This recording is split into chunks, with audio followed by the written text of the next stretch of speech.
Казакстандын ички дүң өнүмү быйылкы жылкы 7 айдын жыйынтыгы боюнча 4% түздү. Ал эми акыркы 7 айда өлкө бюджетине 4 триллион 264 миллиард теңге каражат түшкөн. Жалпы өсүш 116%. Улуттук экономика министрлигинин маалыматына ылайык, аталган мезгилде Казакстанда 7 миллиард теңгеге жакын түз чет өлкөлүк инвестиция тартылган. Бул 2017 жылдын ушул мезгили менен салыштырганда 24,4%га жогору.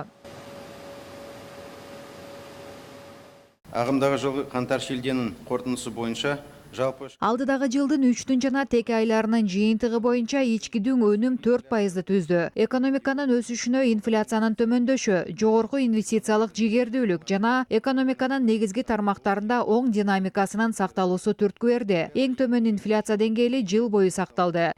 Ошондой эле тышкы соода жүгүртүүсүндө да өсүү жараяны сакталууда. Мисалы, биринчи жарым жылдыктагы өсүш 16,3%га барабар. Экспорт көлөмү 21,8%га, ал эми импорт 7,8%га өскөн. Иштетүү сектору жана айыл чарбачылыгында, ошондой эле унаа комплексинде да оң көрсөткүчтөр болду. Быйылкы 7 айдын жыйынтыгы боюнча Казакстан аркылуу контейнерлик жүк ташуу көлөмү жогорулаган. Унаа кызматынын кирешеси 17,5%га жетип, 1,5 триллион теңгени түздү. 7 айдын қорытындысы бойынша 7 айдын жыйынтыгы боюнча Казакстан аркылуу 251 миң контейнер ташылды. Бул өткөн жылдын ушул мезгили менен салыштырганда 40%га өскөн.